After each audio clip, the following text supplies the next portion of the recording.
우리가 1월 한 달 동안 출애굽기 말씀을 계속해서 나누었습니다. 오늘은 2월 첫째 날이면서 출애굽기로는 마지막 40장의 말씀입니다. 낮에도 밤에도 주님이 나와 함께 하신다라는 제목으로 하나님 주신 은혜 생각해 보려고 합니다. 얼마 전 기사를 보셨을 거예요. 전 국무총리였던 이해찬 씨가 베트남에서 심장마비로 돌아가셨다는 이야기를 들었습니다. 정치적인 모든 이야기는 접어두고 한 개인의 삶을 생각해 보면 베트남을 가면서 그런 불상사가 일어날 것이다 생각하지 못했을 것 같습니다. 그 정도 위치에 있는 분이라면 건강관리를 하셨을 것 같고, 또 건강상의 문제가 찾아오면 무엇인가 조치를 하고 살지 않았을까 하는 생각이 들어요. 그런데 그런 모든 것들을 생각하다 보면 우리 모두가 다 똑같아요. 누구 하나 안전을 보장할 수 없고 내일을 장담할 수 없는 그러한 삶을 사는 것 같습니다. 그래서 현대인들은 늘 불안합니다. 불안 사회를 살아가죠. 송기령 씨가 지은 책이 있습니다. 호명사회라는 책을 지었는데 그 책에 보면 사람들의 불안에 대해서 이렇게 기록해 놓았습니다. 요즘 시대는 시뮬레이션 과잉이라는 거예요. 시뮬레이션이라면 미리 한번 생각해서 해보는 걸 이야기하잖아요. 이게 과잉이라는 거죠. 원래 시뮬레이션이라는 것은 일상생활 가운데 그렇게 반영하면 실수를 줄이고 조금 더 안전하게, 조금 더 효율성이 높게 그렇게 하는 것이 시뮬레이션입니다. 그런데 이렇게 한번 예를 들어 보겠습니다. 한 미혼 남자가 있습니다.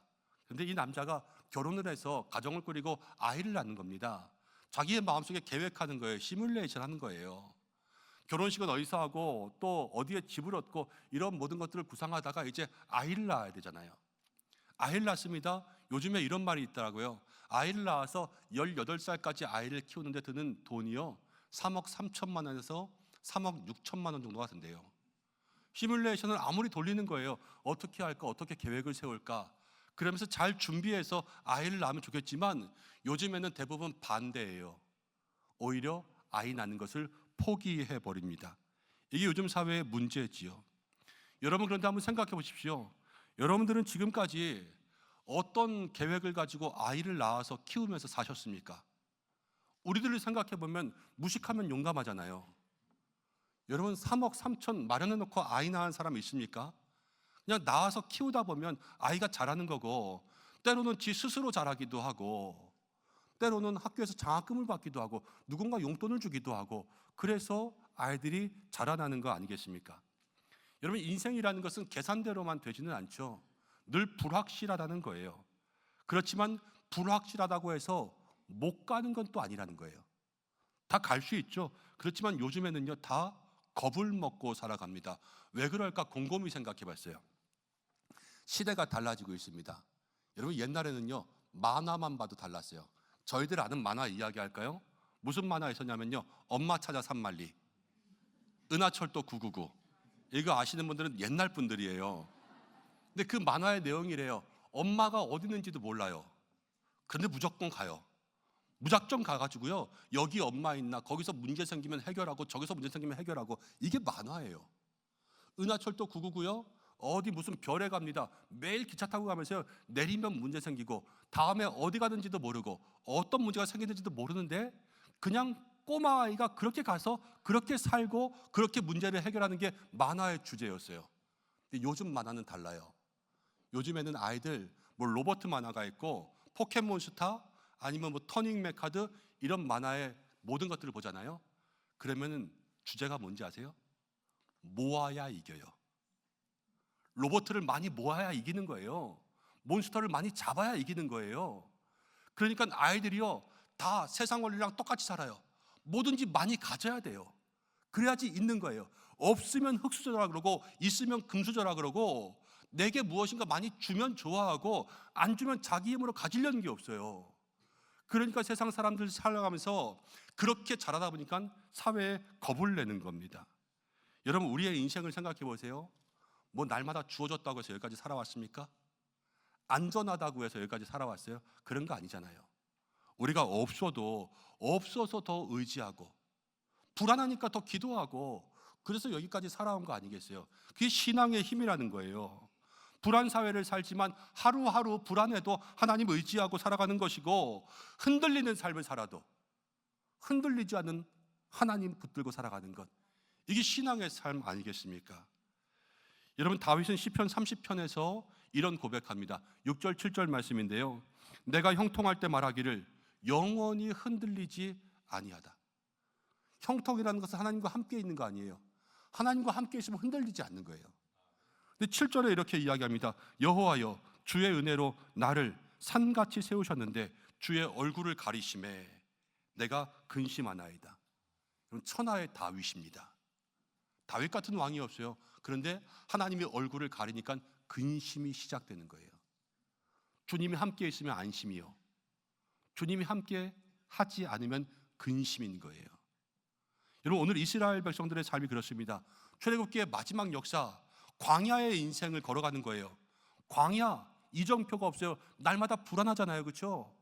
그렇지만 불안한 인생, 이스라엘 백성들은요, 하나님이 함께 하시면 안심하는 거예요. 은혜가 시작되는 거예요. 여러분, 우리도 마찬가지일 줄로 믿습니다. 2026년 시작하면서 1월 벌써 다 갔습니다. 2월이 시작됩니다. 하루하루 내일 일은 우리 다 몰라요. 그런데 어떻게 살아가냐? 불안하지만 주님이 우리와 함께 하시면 마음이 안심되고 평안의 복이 임할 줄로 믿습니다. 오늘 말씀을 통해서 그것을 우리의 마음 가운데 붙들어야 되는 것입니다. 이 말씀이 그러한 믿음에 힘을 줄 수 있는 은혜의 말씀 되기를 축복합니다. 오늘 말씀 보니까요, 이스라엘 백성들이 이제 성막을 다 지었어요. 이 광야 가운데 성막을 완성했어요. 완성하고 성막 봉헌을 한 거예요. 그러니까 거기에 하나님의 영광이요 가득 임했습니다. 정말로 가득 임했어요. 여러분, 출애굽기 40장 마지막이잖아요. 40장을 한번 쭉 돌아보세요. 우리가 새벽 기도 동안 계속 출애굽기만 묵상했잖아요. 여러분들 제일 머릿속에 많이 생각나는 게 어떤 말씀이세요? 모세 갈대 상자도 있고요, 10가지 재앙도 있고요, 홍해 사건도 있고요, 그렇죠? 모든 것들이 있습니다. 그렇지만 모세와 갈대 상자는요, 출애굽기 40장 가운데서 반장 나와요. 반장. 홍해예요. 홍해 한 장 나와요. 10가지 재앙, 그거 다 합치면 6장 나와요. 그러면 이 40장이 무슨 얘기냐? 40장 중에서 제일 많은 것은요, 성막 얘기예요. 성막 이야기만 13장이 나옵니다. 하나님께서 이스라엘 백성들을 인도하셨습니다. 내 백성이 되게 하십니다. 내 백성 되는 스토리 가운데서 제일 중요한 것은 홍해도 갈대상자도 모든 것이 아니라 제일 중요한 것은 성막을 세우는 것이 제일 중요하다는 거예요. 근데 우리는 출애굽기 읽다가 다른 거 흥미진진해도 성막 얘기 딱 나오면 지루해지잖아요. 이스라엘 백성들도요, 성막은 그렇게 좋은 것은 아니었어요. 이동할 때마다 성막 펴야죠, 접어야죠, 메고 가야죠, 어디 도착하면 성막부터 세워야죠, 그리고 그 주변에 순서를 따라서 진을 쳐야죠. 이 성막은 광야에서 빨리 가야 되는데, 편하게 가야 되는데 효율적인 것은 아니었다는 거예요. 그런데 이 성막을 완성했을 때 하나님의 영광이 임합니다. 회복이 시작됐다는 거예요. 이스라엘을 생각해 보세요. 모세가 시내산에 언약 받으러 갔습니다. 그때 이스라엘 백성들은 금송아지 만들었어요. 우상에 빠졌습니다. 다 하나님으로부터 어려웠지만 모세가 그 금송아지 깨뜨리고 이스라엘 백성들이 다시 한번 말씀 가운데 순종해서 결국 지은 게 하나님의 집이었어요. 그때 거기서부터 하나님의 임재가 시작되는 거예요. 회복이 시작되는 거죠. 우리도 똑같은 거예요. 사랑하는 여러분, 마음에 하나님의 집을 세우시기를 바랍니다. 인생에 굴곡이 있을 수 있습니다. 시험과 문제가 있을 수 있습니다. 그렇지만 그렇다고 집을 나가면 안 돼요. 오히려 집을 세워야 돼요. 문제와 시험이 찾아올 때 그 집을 더 단단하게 세워야 믿음의 회복이 시작되는 거예요. 제가 신방하면서 많은 분들 만납니다. 그런데 그때마다 인생에 아픔이 없는 사람이 없고요, 정말로 저 밑바닥을 치지 않은 사람이 없어요. 근데 그때마다 느끼는 것은 무엇이냐면, 인생의 밑바닥을 쳐도요, 밑바닥을 칠 때 마음의 집이 단단해진 사람이 있어요. 그럼 그 사람은 살아요. 그런데 인생의 어려움을 겪으면서 마음의 집에서 나가버리는 사람이 있어요. 이 마음의 집이 뭐예요? 바로 예수님이고 믿음이고 교회지 않습니까? 여기를 떠나면 죽는 거고요, 여기를 붙잡고 있으면 거기서부터 믿음의 집이 있으니까 하나님이 임재하시고 믿음이 회복되고 관계가 회복되고 하나님께서 복을 주시더라고요. 이 신앙의 삶의 원리라는 거예요. 10가지 재앙, 홍해, 이게 다 중요한 게 아니에요. 더 중요한 건 뭐냐? 하나님이 계셔야, 그래야 우리의 삶에 기적도 시작될 줄로 믿습니다. 올 한 해 살아가면서 여러분, 날마다 하나님의 집을 만드시기를 바랍니다. 이렇게 기도하셔야 돼요. 주님, 내 마음에 임재하시고 나를 다스려 주시고 내 마음에 하나님의 집을 세우게 하여 주옵소서. 그렇게 기도할 때 하나님 회복의 은혜 주실 줄로 믿습니다. 마음에 집을 세워요. 성막을 세워요. 어떤 일이 일어나냐? 34절과 35절을 이렇게 이야기합니다. 여호와의 영광이 충만해요. 35절에 모세가 들어갈 수가 없게 된다는 거예요. 영광이 충만했습니다. 모세도 거기 들어갈 수 없었어요. 임재가, 영광이 너무 꽉 차 있었어요. 한번 따라해 보겠습니다. 하나님의 영광이 충만한 인생을 삽시다. 그렇습니다. 하나님의 영광이 충만한 인생을 살아야 돼요. 근데 먼저는 언제 영광이 충만해지냐? 성막을 봉헌했잖아요. 이걸 이 시대로 얘기하면 우리가 예배자의 삶을 살면 영광이 충만해지는 거예요. 영광이라는 것은 히브리어로 쉐키나 그럽니다. 이 쉐키나라는 것은 덮는 거예요. 덮는 거. 우리 연약해요. 죄가 있죠. 허물이 있죠. 그렇지만 예배할 때 주님이 우리를 덮어주시는 거예요. 하나님 인도해 주시는 거죠. 여러분, 그게 복입니다. 창세기를 읽잖아요. 아브라함도 그랬습니다. 이삭도 그랬습니다. 이 사람들 믿음의 조상이잖아요. 그렇죠? 믿음의 조상의 특징이 뭐냐면요, 제단을 쌓는 사람이에요. 예배드리는 사람들. 야곱도 그랬어요. 찬송이 그렇죠. 야곱이 참 깨어 일어난 후 무엇을 쌓았어요? 돌단을 쌓았어요. 그게 야곱이 복을 받는 비결이에요. 모든 사람들은요, 단을 쌓았어요. 여러분, 믿음의 조상이 되고 싶으십니까? 하나님 앞에 단을 쌓는 사람들 되시기를 바랍니다. 예배의 성공자가 돼야 가문에 복이 흘러가요. 그것이 하나님께서 우리 가운데 축복하시는 영적 비결이라는 거예요. 성막을 세우자. 예배자의 삶을 살자. 근데 성막을 세웠습니다. 그러니까 모세가 들어갈 수가 없어요. 말씀을 보니까요, 여러분, 너무 충만한 거예요. 이 성막을 누가 지었냐? 모세가 지었어요. 모세가 지었는데도 모세가 못 들어가요. 왜? 하나님이 완전히 주인 되신 거예요. 여러분, 우리의 인생에 하나님의 영광이 충만하게 임하면 하나님이 주인 되고 우리가 그 자리 가운데 낄 수 없게 되는 것입니다. 그러한 삶을 살아야 돼요. 아이들 한번 생각해 보세요. 공부 욕심이 충만하잖아요. 딴짓 안 해요. 게임 욕심이 충만하잖아요. 공부를 안 해요. 그게 삶의 원리죠. 우리가 그래요. 우리 인생에 영광이 충만하잖아요. 내 생각이 들어올 수가 없어요. 은혜가 충만하잖아요. 죄가 들어올 수가 없습니다. 사랑이 충만하잖아요. 미움이 들어올 수가 없어요. 여러분, 믿음으로 충만해 보세요. 세상이 이길 수가 없어요. 이 신앙생활의 모습이라는 거예요. 집사님, 권사님들하고 식사하다 보면 저를 너무 좋아하세요. 너무 많이 먹여요. 계속 먹으라고. 그래서 먹다 보면 때로는 목구멍까지 찰 때가 있는 것 같아요. 다 먹잖아요. 숟가락 내려놓잖아요. 그러면 이제는 빵하고 커피를 먹으러 가재요. 그럼 그러죠. 아니, 지금까지 먹고 또 먹냐? 그럼 뭐라 그러는지 아세요? 빵배는 따로 있대요. 또 빵 먹으러 갑니다. 여러분, 밥배가 있고요, 빵배가 있어요. 다 배를 2개씩 달고 사니까 그렇게 힘든 거예요. 근데 여러분, 생각해 보세요. 우리가 그렇게 살아요. 은혜가 충만한 것 같은데 은혜의 배가 따로 있고요, 세상 욕심의 배가 따로 있어요. 그래서 교회에서 아멘 하고요, 여기는 다 채우고 목구멍까지 찬 것 같은데 나가면 또 세상 게 배고픈 거예요.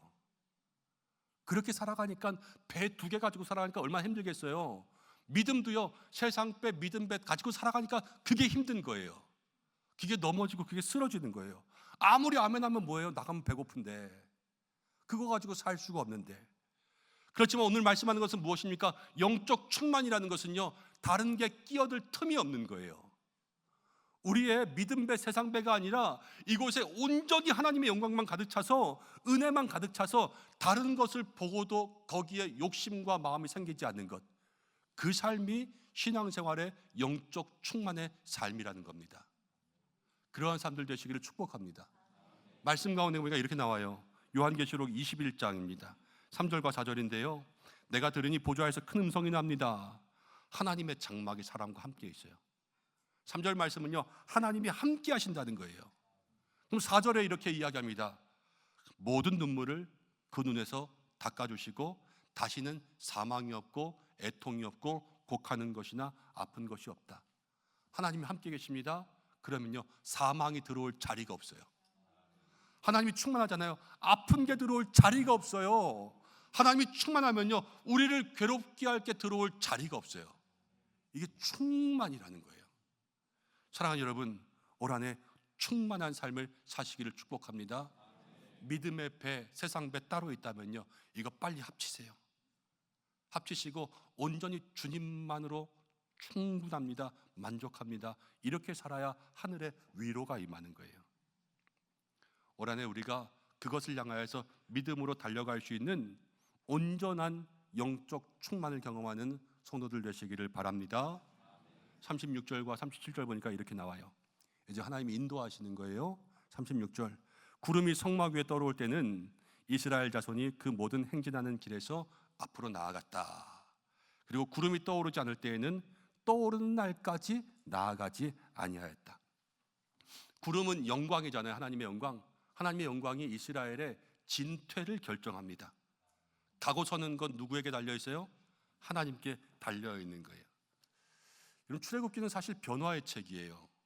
변화의 책이라는 것은 처음에는 애굽, 그 다음에는 출애굽해서 홍해도 건너죠, 광야 건너죠, 계속해서 옮겨 다녀요. 이 배경이 계속 바뀌어요. 변화가 무쌍해요. 그렇지만 진짜 중요한 변화가 또 있어요.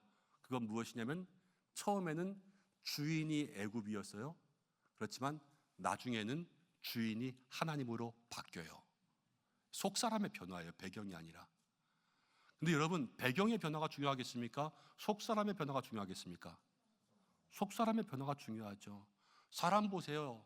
사람이 안 변하면요, 여기 갖다 놔도 똑같이 문제 생겨요.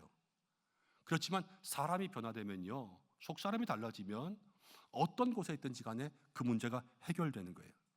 이 변화의 제일 중요한 것은 무엇이냐? 인도라는 거예요. 인도. 누구의 인도를 받느냐? 이 변화의 핵심이죠. 애굽의 인도를 받으면 애굽 사람이요, 하나님의 인도를 받으면 하나님의 백성 되는 거 아니겠습니까?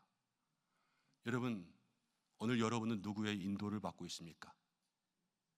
내 마음의 생각과 계획들을 누구 뜻대로 실천하고 계시냐는 거예요. 내 마음과 계획으로 모든 일들을 감당하고 있으면 나는 아직 하나님의 임재가 충만한 사람이 아니라는 겁니다. 하나님께서 우리의 삶을 온전히 인도할 수 있도록 그렇게 기도로 여러분들의 마음을 내어드릴 수 있는 사람들 되시기를 바랍니다. 여러분, 그래야 하나님이 보호해 주세요. 보호해 주세요. 37절 말씀 가운데 보니까 이스라엘 백성들이 구름이 없으면 못 가요. 어떤 사람들은 이게 자꾸 늦어지고 지체하니까 이스라엘 백성들이 불만스럽지만 그래도 견뎌야 된다 이야기하더라고요. 맞아요. 그렇지만 원리를 알아야 돼요. 여러분, 이건 하나님의 보호하심이에요. 왜냐, 요즘에는요, 반려견들 많잖아요. 강아지들 다 산책시키러 나오시더라고요. 목줄은 필수죠. 목줄을 해서 다닙니다. 그렇지만 앞에 사람이 있거나 앞에 차가 지나가거나 길을 건너야 될 때는 여러분, 목줄을 어떻게 해요? 당기지요. 그럼 개들이요, 난리가 나요. 앞으로 가고 싶어가지고 목줄이 달려있는데 불구하고 개들이 헥헥헥거리면서 계속 이러면서 지나가려고 그래요. 그래도 주인은 보내주지 않습니다. 왜냐? 가면은 위험한 거예요. 잡아야 안전한 거예요. 애들도 그렇습니다. 아이들도 횡단보도에서 막 뛰어가려고 그러면 딱 뛰어놀면 좋죠. 그렇지만 멈춰야 안전한 거예요. 이스라엘 백성들이 광야를 갑니다. 빨리 가면 좋죠. 그렇지만 하나님 멈추게 하세요. 왜? 멈춰야 안전할 때가 있는 거예요. 이건 지체가 아니라 보호라는 거죠. 남들보다 늦게 간다고, 아니면 기도의 응답이 늦게 된다고, 자꾸 지체된다고 그렇게 생각하지 마시기를 바랍니다. 대신 기도하셔야 돼요. 전도자 폴 리틀이 이렇게 이야기했습니다. 당신은 하나님의 인도함을 받기 위해서 매일 5분 이상 기도하십니까? 매일 그렇게 기도하지 않는다면 하나님의 인도하심은 당신에게 일어날 수 없습니다. 그랬어요. 여러분, 기도의 눈을 감습니다. 길이 안 보이는 것 같잖아요. 그렇지만 기도의 눈을 감으면 하나님이 보여주시는 길이 보이는 거예요. 그게 인도의 축복이라는 겁니다. 그러한 믿음의 삶을 살 수 있는 여러분들 되시기를 축복합니다. 그러기 위해서는 두 가지 기억하세요. 첫째는 앞서가면 안 돼요. 이스라엘 백성들이 그랬어요. 구름이 앞에 갔어요. 자기들이 앞에 간 적이 없어요. 늘 구름이 앞에 가는 거예요. 앞서가지 않아야 된다는 거예요. 이스라엘 백성들이 200만입니다. 200만이 동서남북 모르겠어요. 저쪽이 가나안이다 그럼 갈 수 있는 거 아니겠어요? 그렇지만 절대로 앞서가지 않았어요. 하나님의 인도하심이에요. 두 번째는요, 하나님이 인도하시면 멈추지 말아야 돼요. 구름이 갑니다. 그러면 다리 앞으로 쫓아가야 되고요. 구름이 갑니다. 비 와도 따라가야 돼요. 하나님 우리를 그렇게 부르실 때가 있어요. 아브라함을 부르십니다. 여러분, 하나님이 어떻게 인도하시냐? 이삭을 바치래요. 그게 인도였어요. 다니엘은요, 사자굴에 들어갔어요. 그게 하나님의 인도였어요. 예수님은요, 성령이 인도하셨습니다. 광야에서 40일 금식하고 시험 받으셨어요. 이게 인도였어요. 다 어려운 일이었죠. 그렇지만 그럴 때도 우리는 멈추면 안 돼요. 그게 인도함 받는 삶의 비결이라는 겁니다. 우리가 불안한 시대를 살아간다 이야기했습니다. 그렇지만 가장 안전하게 살아갈 수 있는 것은 하나님의 인도하심이 있는 거예요. 그 하나님의 인도하심에 여러분들을 맡길 수 있는 믿음의 사람들이 되시기를 축복합니다. 이제 중요한 거 38절 하나 남았습니다. 38절 함께 읽어보겠습니다. 시작.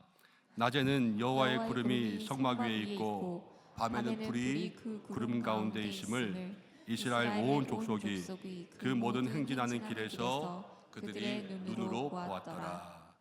낮에는 구름 기둥 봤습니다. 그리고 밤에는 구름 가운데 불 기둥이 들어가 있었습니다. 말씀이 그거예요. 낮에도 밤에도 하나님이 지켜주시는 거예요. 낮에도 지켜요. 하나님은 졸지도 주무시지도 않으셔서 밤에도 지켜주시는 거예요. 낮과 밤 구분이 없어요. 이거는 빈틈이 없는 거예요. 제가 한동안 옛날에 족구 하러 다닌 적이 있습니다. 근데 족구 시합하다 보면은 상대 팀이 있잖아요. 상대 팀 중에서 제일 못하는 사람이 꼭 한 명씩 있어요. 이걸 구멍이라 그래요. 거기가 빈틈인 거예요. 여러분, 상대편이 공격합니다. 잘하는 사람한테 공격하겠어요? 못하는 사람한테 공격하겠어요? 못하는 사람한테 공격하는 게 당연하죠. 이거는 족구만이 아니라요. 축구, 농구, 배구, 야구 다 그래요. 탁구, 테니스 다 어디를 치냐? 빈틈을 치는 거예요. 맞죠? 여러분, 근데 마귀가 여러분들을 칩니다. 어디를 치겠어요? 빈틈을 치는 거예요. 빈틈을. 우리는 다 빈틈이 있어요. 어떤 사람은 돈이 빈틈이에요. 어떤 사람은 사람이 빈틈이고요. 어떤 사람은 자존심이 빈틈이에요. 어떤 사람은 부모가 빈틈이고요. 어떤 사람은 배우자가 빈틈이고 어떤 사람은 자식이 빈틈이에요. 이 빈틈이라는 게 그게 없어서 빈틈이라는 게 아니라 그거를 건드리면은 이 사람이 뒤집어지는 게 빈틈이에요. 돈이 있어도 돈이 없어도 그 돈을 건들잖아요. 이 사람이 평정심을 잃어요. 그게 빈틈이에요. 마귀는 그걸 노리는 거예요. 사람도요, 똑같이 있다가도요, 그 사람 얘기만 나오면 이 사람이 평정심을 잃어요. 그게 빈틈이에요. 마귀는 그걸 칩니다. 여러분, 그런데 오늘 말씀이 그래요. 하나님은 빈틈이 없어요. 하나님의 영광이 덮습니다. 쉐키나 덮습니다. 하나님은 빈틈이 없기 때문에 누군가 공격할 틈이 없어요. 영광이 충만하게 임합니다. 들어올 틈이 없어요. 하나님의 완벽한 보호가 시작된다는 거예요. 여러분, 주님이 함께 하시는 복, 그것을 누릴 수 있는 여러분들 되시길 바랍니다. 그리고 이스라엘 온 족속이요, 행진하는 길에서 눈으로 봤다 그랬어요. 눈으로 봤다. 주님을 눈으로 보는 인생이 되셔야 돼요. 많은 성도들이 그렇게 이야기합니다. 어떻게 하나님을 볼 수 있냐고. 말씀대로 하시면 돼요. 말씀대로 하는 게 뭐예요? 여러분들의 마음의 중심에 먼저 하나님의 집을 세우세요. 그리고요, 거기서 하나님의 영광이 충만하게 임할 수 있도록 그렇게 해서 내가 들어갈 틈이 없게 만드세요. 하나님이 가자 그러면 가고 서자 그러면 서고 하나님 앞에서 정말로 내 생각이 아니라 온전히 주님께 모든 것을 맡기면서 그렇게 살아가세요. 하나님이 그렇게 인도해 주시면요, 주님의 인도하심이 보일 수밖에 없어요. 그걸 보는 게 축복이고요. 그걸 보는 삶을 살아야 되는 것입니다. 올 한해 주님과 함께 동행하시길 바랍니다. 주님을 보시기를 바랍니다. 그러한 믿음의 성도들 되시길 축복하는 거예요. 이제 말씀을 맺으려고 합니다. 우리는 출애굽기 40장까지의 말씀을 함께 나누었습니다. 애굽에 430년 있었고요. 10가지 재앙이 있었고요. 홍해가 있었고요. 광야를 걸어왔습니다. 여기까지 오면서 이 이야기의 결론은 뭐냐? 하나님께서 너희는 내 백성, 내가 너희와 함께 살겠다는 거예요. 이거를 이스라엘 백성의 입장으로 바꾸면 이스라엘 백성들의 입장에서는 주님이 나와 이제 함께 해주신다는 거예요. 우리가 그런 삶을 살아야 될 줄로 믿습니다. 이 안에 주님과 함께하는 거예요. 우리의 인생길이 이스라엘 백성들처럼 광야의 불확실한 길을 걸어가도, 아무리 시뮬레이션을 돌려도, 날마다 마음에 근심과 염려가 있어도, 그러나 두려워하지 마시기를 바랍니다. 주님이 나와 함께 하시면, 우리의 마음에 믿음의 성막이 세워져 있다면, 하나님의 집이 세워져 있다면 주님 거기에 임재하실 거예요. 임재하시고 함께 하시고 우리를 붙들어 주실 줄로 믿습니다. 내 속에 충만하게 임하시면 내 생각에 들어갈 수 없을 정도로 그렇게 우리를 완벽하게 이끌어 주실 줄로 믿습니다. 여러분, 하나님은 빈틈이 없어요. 이거 어떻게 하나 걱정하지 마세요. 하나님이 붙잡으시면요, 빈틈없는 모든 생각이 우리를 다 메꾸어 주실 줄로 믿습니다. 주님이 가자고 하면 가시기만 하세요. 주님이 서자고 하시면 제발 서세요. 그래서 주님과 함께 거룩한 믿음의 동행을 살아가시기를 바랍니다. 그럼 주님이 나와 함께 하신 인생 되고요, 그럼 주님이 보이는 거예요. 이 한 해 우리는 알지 못했지만 주님은 우리에게 놀라운 축복 예비하셨을 줄로 믿습니다. 우리가 모두 그 복을 누릴 수 있는 믿음의 사람들 되시기를 주님의 이름으로 간절히 축원합니다. 이 시간 말씀 생각하면서 기도하겠습니다. 말씀 붙들고 기도하면서 주님 나와 함께하여 주시옵소서. 주님 내 인생을 덮어주옵소서. 하나님의 영적 임재가 충만하게 임할 수 있도록 인도해 주셔서 내 생각에 끼어들 틈이 없고, 죄가 끼어들 틈이 없고, 세상에 끼어들 틈이 없고, 나를 넘어뜨릴 수 있는 마귀의 공격에 끼어들 틈이 없는 삶을 살게 인도해 주시옵소서. 하나님의 인도하심을 온전히 받게 하시고 주님을 보는 믿음의 삶을 살게 하여 주옵소서. 우리 이 시간 말씀 붙들고 잠시 기도하겠습니다.